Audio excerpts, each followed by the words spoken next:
మనిషి కొన్ని బంధకాల్లో ఉన్నప్పుడు వారు కోరుకుంటారు, ఈ బంధకాల వంటి పరిస్థితుల్లో విడిపించబడితే బాగున్ను అని మనసులో ఆశపడుతూ ఉంటారు.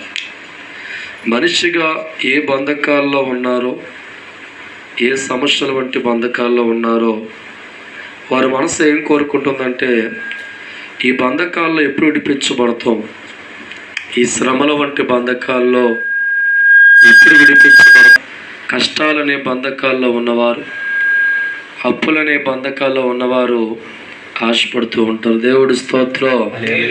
అయితే లోకంలో అనేకులు మన జీవితాల్లో రకరకాల మాటలతో కష్టాల్లో బయటకు వస్తావులే, ఇబ్బందుల నుంచి బయటకు వస్తావు అని చెప్పి మన చుట్టాల ద్వారా, మన బంధువుల ద్వారా అనేక సందర్భాల్లో వారు మాట్లాడుతూ ఉంటారు. కానీ ఎవరి మాట మన జీవితంలోకి వస్తే మనం ఉన్న బంధకాలు విడిపించబడతామో ఒక్కసారి దేవుడి వాక్యం చూద్దాం. చూడండి, ఇక్కడ కీర్తన గ్రంథం 107వ అధ్యాయము 107వ అధ్యాయము తీసుకుందారమ్మా. 107వ అధ్యాయములో 20వ వచనం ధ్యానం చేసుకుందాం. ఆయన తన వాక్కును పంపి వారిని బాగు చేసెను. ఆయన వారు పడిన గుంటలో నుండి వారిని విడిపించెను. చాలు, దేవుడి స్తోత్రం. చదవబడుతున్న దేవుడి వాక్యాన్ని మనం బాగా పరిశీలిస్తూ ఉంటే, లోకమంతా నీకున్న పరిస్థితుల్లో బయటకు వస్తావు అని ఎన్ని గంటలు మన జీవితంతో మాట్లాడుతున్నా, రోజంతా అదే మాట మనతో పంచుకున్నా, మనం ఉన్న బంధకాల్లోంచి విడిపించబడే అవకాశం మనకి రాదు. కానీ దేవుడి వాక్యం గమనిస్తే, ఆయన వాక్కు పంపి వారిని బాగు చేసెను. దేవుడి స్తోత్రం. దేవుడి మాట మన జీవితంలో ప్రవచనంగా వచ్చి ఉంటే ఖచ్చితంగా మన జీవితాలు బాగుపడతాయి. ఏ కుటుంబంతో దేవుడు మాట్లాడుతూ ఉంటాడు, ఏ వ్యక్తి వంటి జీవితంతో దేవుడు మాట్లాడుతూ ఉంటాడు, తనలో ఉన్న ప్రవచనాన్ని, తనలో ఉన్న వాగ్దానం అనే మాటని మన జీవితంలో దేవుడు పంపించేవాడిగా మాట్లాడుతూ ఉంటే, దేవుడు వాక్యం అంటుంది వారు ఏమయ్యారంట, బాగుపడెను. దేవుడి స్తోత్రం. హల్లెలూయా. ఆయన వారు పడిన గుంటలో నుంచి వారిని విడిపించెను. దేవుడు మాత్రమే మన జీవితాలు విడిపించగలిగిన వాడు. కష్టాలంటే బంధకాల్లో మనం నిలిచిపోయినప్పుడు, బాధల వంటి బంధకాల్లో నిలిచిపోయినప్పుడు, అప్పుల వంటి బంధకాల్లో నిలిచిపోయినప్పుడు, మన జీవితాలు బంధకాల వంటి పరిస్థితుల్లో కట్టబడినప్పుడు దేవుడు మాట అంటుంది, నా వాక్కును పంపి వారి జీవితాలు బాగు చేస్తాం. దేవుడు మాట పంపించి వారి జీవితాలు బాగు చేయడమే కాకుండా, ఏ గుంటలో అయితే వారి జీవితాలు బంధించబడ్డాయో, ఏ సమస్య వంటి పరిస్థితుల్లో వారి జీవితాలు బంధించబడ్డాయో ఆయన అంటున్నాడు, వారిని విడిపిస్తాను. దేవుడి స్తోత్రం. హల్లెలూయా. ఈరోజు ఈ కుటుంబంతో గత సంవత్సర కాలం నుంచి దేవుడు వాక్కు వారితో మాట్లాడుతూ ఉంది. దేవుడు ప్రవచనం వారితో మాట్లాడుతూ ఉంది. ఎవరు తెలుసా, జీవితంలో ఏదైతే నువ్వు కోరుకున్నావో అవి నీకు అనుగ్రహించబడతాయి. నీ శత్రువు తరిమి కొడతాను, నువ్వు కోరుకున్న వాడిని ఇస్తాను, దేంట్లో నువ్వు బంధించబడ్డావో వాటన్ని విడిపిస్తాను అన్నాడు. ఎవరండి? సర్వశక్తి కలిగిన దేవుడు. దేవుడు స్తోత్రం. నీ జీవిత కాలం అంతా నీతో ఉన్న బంధువులు విడిపించబడతావు అని చెప్పి ప్రతిరోజు మైకి పెట్టి మాట్లాడినా నీ జీవితం విడిపించబడదు. లోకమంతా నీకున్న బంధకాల్లో చూసి విడిపించబడతావులే అని ప్రతి దినము దగ్గరికి వచ్చి మాట్లాడినా విడిపించబడం. కానీ సర్వశక్తి కలిగిన దేవుడు విడిపిస్తాను అని ఒక మాట సెలవెత్తే ఖచ్చితంగా ఏమవుతాం, మనం విడిపించబడతాం. దేవుడి స్తోత్రం. ఈరోజు ఈ కుటుంబంతో కూడా దేవుడు తన ప్రవచించి పంపించాడు, తన వాగ్దానం పంపించాడు. శత్రువు తరిమి కొడతానని, వెలుగుతో నింపుతానని, కన్నీరు తుడుతానని, చేతులెత్తును ఆశీర్వదిస్తానని, నువ్వు పొందుకోవాల్సిన స్వాస్థ్యం నీకు అందిస్తానని దేవుడు వాక్కు పంపి ఉన్నాడు. కనుక ఖచ్చితంగా ఏ గుంటలో మన జీవితాలు పడి ఉన్నాయో, ఏ శ్రమల వంటి గుంటలో మన జీవితాలు పడి ఉన్నాయో, ఖచ్చితంగా దేవుడు ఇచ్చిన వాగ్దానం నమ్ముకుంటే మళ్ళీ ప్రభు చెప్తాడంట, విడిపించబడతాం. దేవుడి స్తోత్రం. ఒక టైం వస్తుంది, ఆ టైం రాగానే నీ కళ్ళ ముందు ఎన్ని బంధకాలు అయితే ఉన్నాయో, ఎంతగా బంధించబడ్డావో, ఎంతగా కట్లతో బంధించబడ్డావో, ఆయన వాక్కు విడుదలవుతుండగా, ఆయన శక్తి విడుదలవుతుండగా నీ బంధకాలన్నీ కొట్టివేయబడి ఈ కుటుంబం గొప్ప విడుదల. దేవుడి స్తోత్రం. హల్లెలూయా. కీర్తన గ్రంథం అదే అధ్యాయంలో 13వ వచనాన్ని ధ్యానం చేసుకుందాం. కష్టకాలమందు వారు యెహోవాకు మొరపెట్టిరి, ఆయన వారి ఆపదలో నుండి వారిని విడిపించెను. వారి కట్లను తెంపివేసి చీకటిలో నుండి మరణాంధకారములో నుండి వారిని రప్పించెను. దేవుడి స్తోత్రం. ఏ మనిషి ముందుకెళ్ళి మన బాధను పంచుకున్నా, ఏడ్చినా మనకున్న బంధకాలు విడిపించబడం. లోకంలో ఉన్న మనుషుల ముందుకు రోజంతా కూర్చొని కడవర కన్నీరు కార్చే వ్యక్తులుగా ఉన్న మనకున్న బంధకాలు విడిపించబడం. దేవుడు వాక్యం అంటుంది, కష్టకాలమందు వారు యెహోవాకు మొరపెట్టారు. ఎవరికి మాట్లాడ? కష్టకాలమందు వారు యెహోవాకు మొరపెట్టారు, ఆయన వారి ఆపదలో వారు ఏంట విడిపించును. నమ్మిన వాడు తప్పులు కొడదాం ఒక్కసారి. హల్లెలూయా. అంత మాత్రమే కాకుండా వారి కట్లు తెంపివేసి చీకటిలో నుండి మరణాంధకారములో నుండి వారిని రప్పించును బయటికి. దేవుడి స్తోత్రం. ఏ మనిషి అయితే కష్టాల వంటి బంధకాల్లో కట్టబడుతూ ఉంటాడో, శ్రమల వంటి బంధకాల్లో కట్టబడేవారుగా ఉంటారు, వారి దేవుడి ముందుకు వచ్చి మొరపెట్టే వ్యక్తులుగా మారుతూ ఉంటే అటువంటి వారి జీవితాలు ఆపదలో నుంచి, కష్టములోంచి వారి జీవితాలు విడిపించబడతాయి. దేని బట్టి కట్లతో బంధించబడ్డావో ఆ కట్లను కూడా దేవుడు విడిపించి మరణాంధకరములోంచి, చీకట్లో నుంచి మళ్ళీ ఏంటంట వెలుగులోకి నడిపించను. దేవుడి స్తోత్రం. మరి ఈరోజు ఈ కుటుంబం కూడా దేవుడికి మొరపెడుతూ ఉండగా, దేవుడికి విజ్ఞాపన చేస్తూ ఉండగా, దేవుణ్ణి బతిమాలుకుంటూ ఉండగా పరమ తండ్రి వాక్కు అంటుంది, నీ బంధకాలు విడిపించబోతున్నావు, నీ కష్టాలు విడిపించబోతున్నా. చీకటి వంటి పరిస్థితుల్లో నుంచి, గాంధారకర పరిస్థితుల్లో నుంచి ఈరోజు ఈ కుటుంబాన్ని కూడా దేవుడు అంటున్నాడు, నా వాక్కు నీ జీవితంలో ప్రవచించాను కనుక, నేను వాగ్దానంతో నీతో మాట్లాడి ఉన్నాను కనుక, చీకట్లో ఉన్న నిన్ను, మరణాంధకరములో ఉన్న నిన్ను విడిపించి నీ ఆపదలన్నింటిని ఏం చేస్తానంట, నేనే తప్పించేవాడిగా మారిపోతాను. దేవుడి స్తోత్రం. ప్రస్తుత కాలంలో వారి జీవితాల్లో అన్ని బంధకాలే కనబడచ్చు, అన్ని కట్లే కనబడచ్చు. ఒక్క దేవుడు మాట ప్రతి దానికి సమాధానం చెప్తున్నాడు. ఒక్క దేవుడు మాట 100 కట్లు నీకున్నా విడిపించబడుతుంది. ఒక్క దేవుడు మాట 1,00,000 సమస్యలు కట్టు ఉన్నా ఎందుకంటే దేవుడు మాట శక్తివంతమైనది. ఆ మాట ఏదైనా చేయగలదు. ఎందుకంటే కలుగునుగా కంటే ఇంత భూమిని కలగజేసిన దేవుడు, కలుగునుగా కంటే ప్రపంచాన్ని కలగజేసిన దేవుడు, కలుగునుగా కంటే కోట్ల జీవులు కలగజేసిన దేవుడు. ఆ నోటి మాట నుంచి అద్భుతం జరిగింది. ఆ నోటి మాట నుంచే ప్రపంచం పుట్టింది. ఆ నోటి మాట నుంచే భూమి కలిగింది. ఆ నోటి మాట నుంచి ప్రకృతి కలిగింది. అదే నోటి మాట ఉంటుంది, విజయవరమును విడిపించబోతున్నాను. వా దేవుడి స్తోత్రం.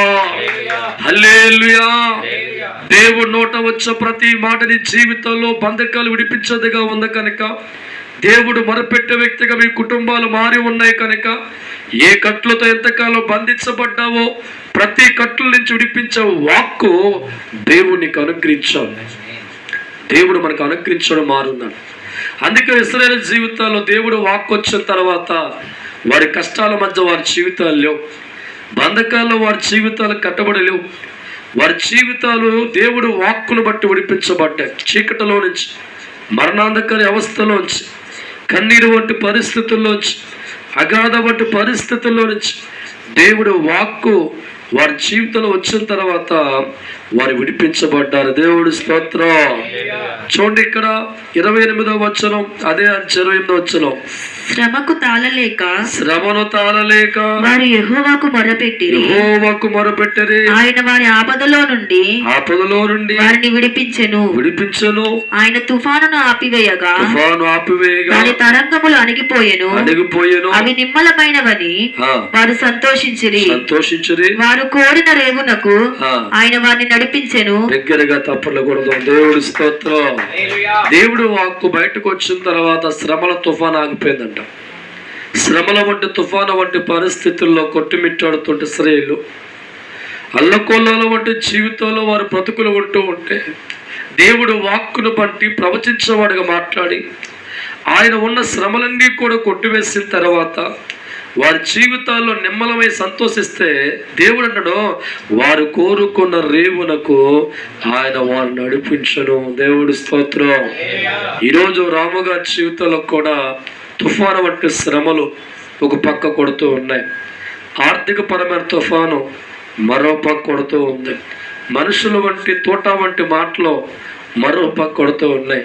4 వైపులు కూడా బంధకాలు, 4 వైపు కూడా కఠోరమైన పరిస్థితుల మధ్య వారు దేవుడికి మొరపెట్టేవారుగా ఉన్నారు కనుక ఒక్క మాటది తుఫాను ఆగిపోతే దేవుడి స్తోత్రం. ఏ గమ్యం అయితే వారి జీవితాలు చేరాలని కోరుకుంటున్నారో, దేని బట్టి వారి పరిస్థితుల్లోంచి బయటపడాలి అని కోరుకుంటున్నారో దేవుడు వాక్యం అంటుంది, వారు కోరుకున్న రేవునకు ఎవరు నడిపెత్తారంట? దేవుడే నడిపించును. దేవుడి స్తోత్రం. ఈ లోకంలో మనుషులు కొంతవరకు చేయి పట్టుకుంటారని మధ్యలో వారు వదిలేసి వెళ్ళిపోతూ ఉంటారు. కానీ ఒక్కసారి దేవుడు మన చేయి పట్టుకుంటే, మనము దేవుడి చేతుల్లో ఉన్నవారిగా మారుతూ ఉంటే గమ్యము చేరే వరకు, కష్టాల్లో బయటకు వచ్చే వరకు, బాధల్లోంచి బయటకు వచ్చే వరకు కూడా ఆయన వాక్కును పంపి ఆయన మాట మనకు ఆధారం చేసి మనం ఏదైతే కోరుకుంటున్నామో, ఏదైతే సాధించాలనుకుంటున్నామో ఆ గమ్యము చేరే వరకు కూడా ఆ వాక్ మళ్ళీ ఏం చేస్తుందంట? నడిపిస్తూ ఉంది. దేవుడి స్తోత్రం. నమ్మాలి నమ్మాలి క్రైస్తవుడా, నమ్మాలి నమ్మాలి క్రైస్తవుడా, నమ్మాలి నమ్మాలి క్రైస్తవుడా, నమ్మాలి నమ్మాలి క్రైస్తవుడా. ఎందరు ఎన్ని మాటలు నీతో చెప్పినా విడుదల నీకు రాదు సోదరా. ఎందరు ఎన్ని మాటలు నీకు చెప్పినా విడుదల రాదు సోదరా. ప్రవచిస్తే దేవుడు నీతో పలకంగా, వాగ్దానం చేసే తండ్రి నీతో పలకంగా, ప్రవచించే దేవుడు నీతో పలకంగా, వాగ్దానం చే దేవుడు నీతో పలకంగా. దేవుడ మాటే నిన్ను విడిపించెను, దేవుడ మాటే నిన్ను గెలిపించెను, దేవుడ మాటే నిన్ను విడిపించెను, దేవుడ మాటే నిన్ను గెలిపించెను. ఆయన మాటలో శక్తి ఉందని, ఆయన మాటే బలమైనదని, ఆయన మాటలో శక్తి ఉందని, ఆయన మాటలో బలము ఉన్నదని దేవుడి మాటనే నమ్ముకొనమని, దేవుడి మాటనే నమ్ముకొనమని. ఆ మాట నిన్ను విడిపించెనాని, ఆ మాట నీకు జయమిచ్చునాని, ఆ మాట నిన్ను విడిపించెనాని, ఆ మాట నీకు జయమిచ్చునాని. విశ్వాసమై దేవుడు ముందరా, విశ్వాసమై దేవుడు ముందరా మొర్ర పెట్టుచుండగా దేవుడు చూసేను, మొరపెట్టుచుండగా దేవుడు చూసెను. హల్లెలూయా హల్లెలూయా హల్లెలూయా యేసయ్యా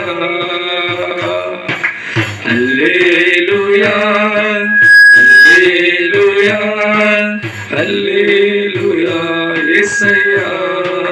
నమ్మిన వారు తప్పులు కొట్టింది గట్టిగా హల్లెలూయా. ఒక వ్యక్తి కోనేరు వద్ద 30 సంవత్సరాల నుంచి పడి ఉన్నారు. ఆ కోనేరుకి ఒక ప్రత్యేకత ఉంది.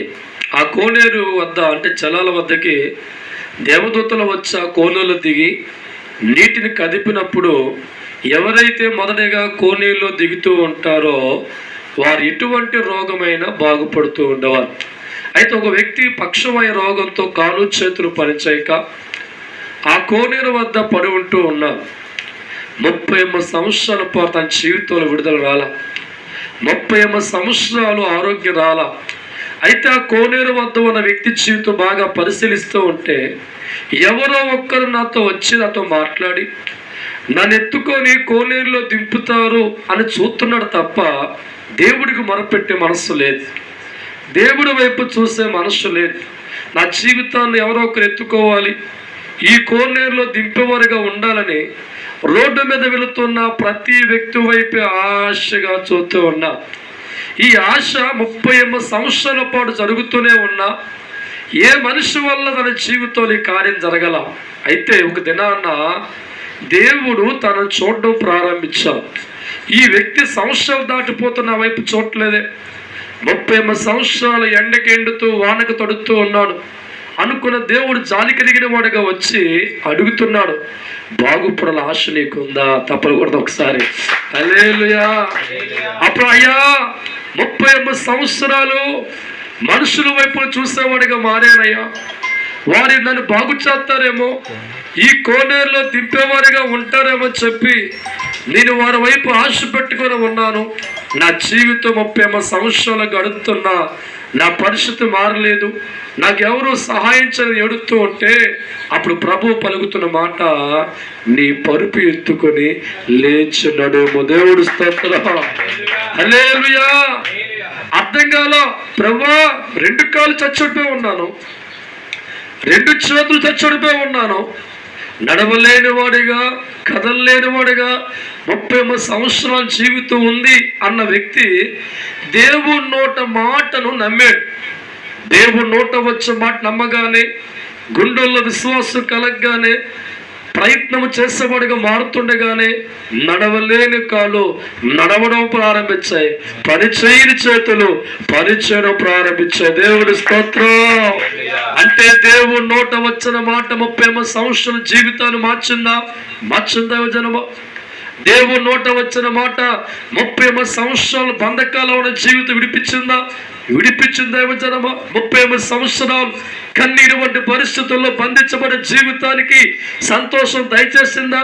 దయచేస్తే దైవజనమ. అంటే 38 సంవత్సరాల జీవితంలో ఉన్న కన్నీరు, వేదన, రోగాలు, బలిగితలో ఉండి బంధించబడిన జీవితాన్ని ఒక్క దేవుడు నోట వచ్చిన మాట విడిపించింది దైవజనమ. దేవుడి స్తోత్రం.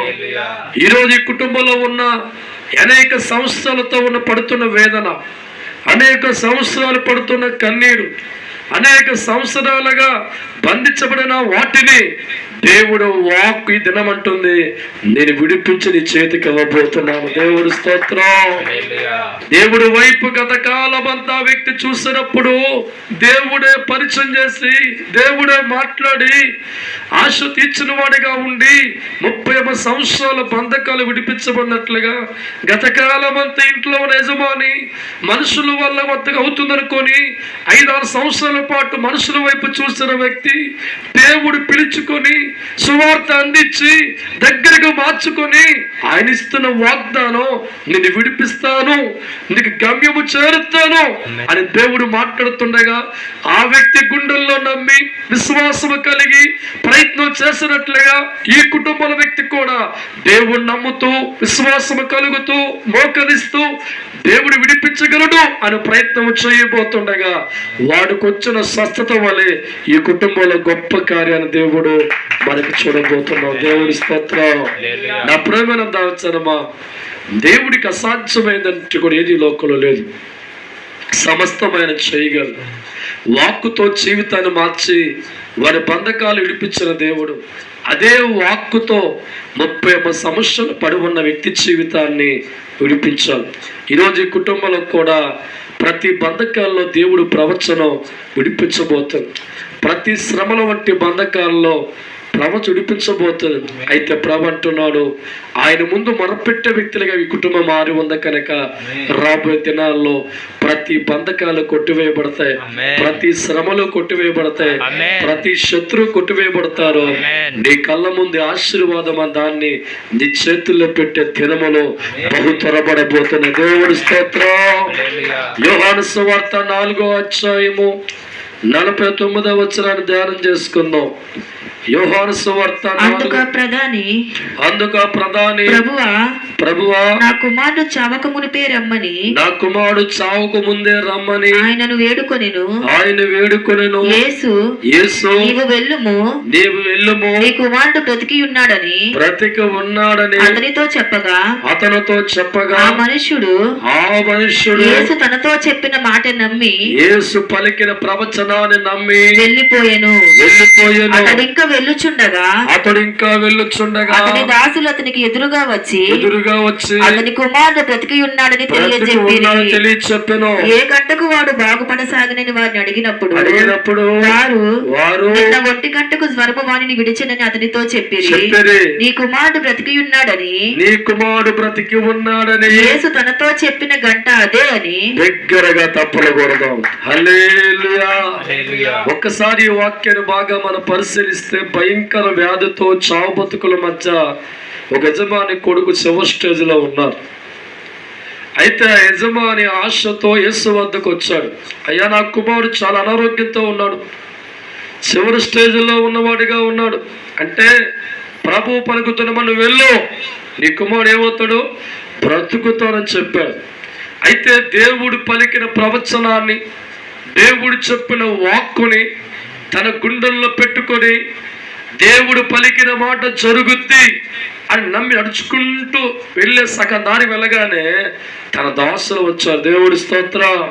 అయ్యా, నీ కుమారుడికి జబ్బు పోయింది, రోగం పోయింది, బాగుపడ్డంటే ఎప్పుడు బాగుపడ్డాడు అంటే అయ్యా నిన్న 1 గంటకే, అంటే యేసు 1 గంట పలికిన మాట నీ కుమారుడు బ్రతుకుతాడు అన్న మాట 1 గంటకి జరిగింది. అదే సమయం ఏం జరిగిందంట, అద్భుతమైన స్వస్థత. దేవుడి స్తోత్రం. అంటే దేవుడి మాట చాలా వేగతరమైనది. దేవుడి మాట చాలా వేగతరమైనది. యేసు నోట మాట భూమి వచ్చిన వెంటనే ఆ మాట తన శరీరాన్ని బాగు చేస్తుంది, తన రోగాన్ని బాగు చేసింది. చనిపోతాడు అనుకున్న కొడుకు జీవితాన్ని మరలా బాగు చేసే మాట ఆ యేసు మాటే. దేవుడి స్తోత్రం. ఈ దినానికి రాము గారితో ప్రతి దినము కూడా దేవుడు పలుకుతున్న మాట, నీ స్వస్థ నీకు అప్పచెప్తాను, నీ శత్రువు తరిమి కొడతాను, నేను నిలబెడతాను అని ప్రతి దినము కూడా దేవుడు మాట్లాడుతూ ఉండగా ఆ మాట ఎప్పటికీ పొల్లుపోదు. దేవుడి స్తోత్రం. మనిషిగా దేవుడు నీకు మాట వల్ల, దేవుడిగా నీకు మాట ఇచ్చాం. మనుషులు ప్రవచించేవారిగా ఉంటే, మనుషులే వాగ్దానం చెప్పేవారిగా ఉంటే, మనుషులు జరుగుద్దని చెప్తే ఇప్పుడు జరగదు. కానీ సర్వశక్తి కలిగిన దేవుడు నీకు ప్రవచించేవాడిగా ఉంటే దాన్ని కొట్టువేయడానికి కానీ వెనక పంపడానికి కానీ లోకం దేనికి అధికారం లేదు. ఒక్కసారి దేవుడు నోట మాట విడుదలైన తర్వాత అది జరిగి తీరాలి తప్ప వెనక్కి వెళ్ళే అవకాశమే లేదు. దేవుడి స్తోత్రం. ఆ శతాధిపతి దేవుడు వాక్కుని, దేవుడు ప్రవచనాన్ని నమ్మి అడుగులు వేసి వెళ్ళిపోతూ ఉంటే దేవుడే వాక్కు నెరవేర్చాం. ఈరోజు ఈ కుటుంబం కూడా కళ్ళ ముందు పరిస్థితి తారుమారుగా ఉన్నా, బంధకాలు తారుమారుగా ఉన్నా, అన్ని విషయాల్లో బంధకాలు వేగతరమవుతున్నా, దేవుళ్ళు వెళ్ళే కొలది పరిస్థితి బంధించబడుతూ ఉన్నా అనుకోవాలి. నీ బలమైన కార్యము జరిగే ముందు సాతానికి పెట్టే జ్ఞానం ఏంటంటే జరుగుతున్న వ్యాపారం కొద్ది బ్రేక్ చేస్తూ ఉంటుంది. మనుషులు శత్రువుగా మారుతూ అనుకుంటాం, ఇదేంటిది, దేవుడు ప్రవచించి మాట్లాడాడు కదా, వాగ్దానం చేశాడు కదా, నేను 6 వారాల ప్రార్థన పెట్టుకుంటూ ఉంటే నా వ్యాపారం ఏమవుతుంది? ఏమవుతుంది? దేవుడి స్తోత్రం అనే ప్రశ్న మన హృదయంలో ఉంటూ అర్థం చేసుకోవాలి. నీ కార్యము జరిగే ముందు సాతానికి వచ్చపడుతూ ఈ కార్యక్రమాలు. దేవుడి స్తోత్రం. పరిశుద్ధాత్మ దేవుని బలమైన కార్యం నెరవేర్చే ముందు సాతాను అనుకుంటుంది, వీడి కార్యం జరిగిపోతే ఇక నా మాట విండో, దేవుళ్ళో పర్మనెంట్ ఉండిపోతాడో, దేవుళ్ళో వెళ్ళిపోతాడో, ఈయన బట్టి 100 మంది మారిపోతారు కాబట్టి వీడి చిన్న చిన్న ముళ్ళు పెట్టి, చిన్న చిన్న ఆటంకాలు పెట్టి వీడి మనసు గాయపరచాలని చెప్పి దేవుడి మాట మీద కానీ, దేవుడి వాక్కు మీద కానీ బలమైన విశ్వాసం జారిపడినట్లుగా మన కార్యం జరిగేటప్పుడు సాతాను పెట్టే ఒక చిన్న శ్రమ అనుకోవాలి. ఎస్, నాకు శ్రమ పెరిగిందంటే నా దేవుడి కార్యం త్వరపడబోతుంది. తప్పకూడదు. హల్లెలూయా, హల్లెలూయా. దేవుడు ప్రవచనం, దేవుడు వాక్కు ఏది ఆపలేదు కనుక మన మనస్సు గాయపడితే, అల్ప విశ్వాసంగా మారితే, దేవుళ్ళు దిగజారిపోతే దేవుడు ప్రవచనం మనమే అడ్డుపడతాం కనుక అడ్డుపడేటట్లుగా సాతాను అంటుంది. దేవుడిలో నడిచే వారికి, దేవుళ్ళు బలపడే వారికి, దేవుడు వాక్కు నమ్ముకొని ఆధారపడే వారి జీవితాల్లో అనేక ఆటంకాల్లో, అనేక మార్గాల్లో చిన్న చిన్న ముళ్ళు పెట్టినప్పుడు అనుకోవాలి, నా తండ్రి నాకు మాట ఇచ్చాడు, నా దేవుడు నాకు మాట ఇచ్చాడు, ఈ మాట జరిగే సమయం ప్రారంభించబడుతుంది కనుక నా నోటి ముందు ఉన్న వాటిని, నా కళ్ళ ముందు వాటిని సాతాను గలిబిలి చేసి నా విశ్వాసము జారిపోయినట్లుగా, దేవుడు వాగ్దానం పొందుకోకుండా నేను మారిపోయినట్లుగా అది చేస్తున్న గ్రహించి ఇటువంటి టైంలో మనం చెప్పాలి, దేవుడికి మొరపెట్టుతూనే వెళ్ళిపోవాలి. దేవుడి స్తోత్రం. హల్లెలూయా. శతాధిపతి కుమారునికి వాక్కును పంపించి బాగుచ్చిన దేవుడే నీకు ప్రవచించు మాట్లాడు. శాపతుకుల్లో ఉన్న కుమారు జీవితం బ్రతుకుద్ది అని చెప్పిన దేవుడు, బ్రతికించిన దేవుడు మన మంచి నిలిచి ఉండాలి. 30 సంవత్సరాలు కోనేరు వద్ద జీవితంలో బంధకాలు ఉన్నవాడు ఒక్క మాటతో విడిపించిన దేవుడు మనకు దేవుడిగా ఉన్నాం. శ్రమలు తాళలేక, కష్టాలు తాళలేక నలుగుపోతున్న ఇస్తున్న జీవితంలో వాక్కును పంపించి బాగు చేసి అనుకున్న గమ్యము చేర్చే దేవుడు వాక్కే మనతో ఉంది కనుక ఈరోజు మనం నమ్మాలి. దేవుడు ప్రవచన కుటుంబాల్లో భామగా రాబోతుంది. దేవుడు వాక్కు ప్రతి దాన్ని విడిపించబోతుంది. దేవుడు వాగ్దానం నెరవేర్చడం రాబోతున్నాయి. రాబోతున్నాను. ఈ కుటుంబం మన కళ్ళతో చూస్తాం, ఆనందంలో ఉంటారు, సంతోషంలో ఉంటారు, 10 మందికి అన్నం పెట్టేవారిగా ఉంటారు, తన చేతికి అనేకులు పనిచేసేవారిగా ఉంటారు, దేవుడి సేవలో కుటుంబజాలుగా ఉంటారు. ఇది జరుగును గాక. నమ్మిన వారు తప్పని కొట్టి దేవుడు మహిమపరచండి. ప్రతి ఒక్కరు మోకరించుకుందాం. మనస్ఫూర్తిగా మోకరించు ప్రతి ఒక్కరు కూడా ఏకీభవిద్దాం. పరిశుద్ధ లొదిసమే కాంసాభిషేకమారా, నాకు అసాధ్యమైన ఏముంది కుమారుడా, సమస్తము చేయగలను. మనిషి తన భవిష్యత్తు తెలియదు, నేను చేయగలిగిన వాడు. కుమారుడా, నీ కళ్ళ ముందు అన్నీ నీకు వ్యతిరేకంగా మారుతుండగా ఒకే కార్యం అనుకూలంగా చేయబోతున్నాను. తండ్రి నీకు వందనాలు. ఈ దినాన్ని ప్రవచించి మాట్లాడుతున్నావు తండ్రి. దేవుడు వాక్కు ప్రతి బంధకాల్లో విడిపిస్తుందని మాట్లాడుతున్నావు తండ్రి. ఇశ్రాయేలు బంధకాల్లో ఉన్నప్పుడు మీ వాక్కును పంపి వారి జీవితాలు బాగు చేశారు. 30 సంవత్సరాలు బంధకాల్లో ఉన్న వ్యక్తి జీవితాన్ని ఒక్క మాటతో బాగు చేశారు. ఇదిగో ప్రభా, బతుకుల్లో చావుకు దగ్గరగా ఉన్న వ్యక్తిని ఒక వాక్కును పంపి బాగు చేశారు. ఈనాడు విజయవరముగా ఈ కుటుంబాల పేరు మార్చిన వారితో మీ ప్రవచనాలు, మీ వాగ్దానాలు అనేక సందర్భాల వారితో మాట్లాడి ఉన్నాం. నా తండ్రి, ఇదే సంవత్సరం ప్రతి సాతాను కోట యేసు నామములో కూలిపోను గాక. శత్రు ఆలోచనలు యేసు నామములో కూలిపోను గాక. నా తండ్రి, ఏ ప్రాపర్టీ అయితే వారి చేతుల్లోంచి ఒక దేవునికరంగా మారాలో అది యేసు నామములో జరుగును గాక. ఆనాడు ఎరుకో గోడ 7 రోజుల్లో కూలిపోయినట్లుగా ఈ 6వ వారం ప్రార్థనలు ప్రారంభించండి. అద్భుతమైన కార్యాలు జరిగించండి. ఇదిగో వ్యాపారము కూడా మరి సాతాను పెట్టే ముళ్ళు బట్టి ఆ వ్యాపారం లాస్గా ఉంటుంది. ప్రభా, మీ ప్రవచించి ప్రార్థన చేస్తున్నాం తండ్రి.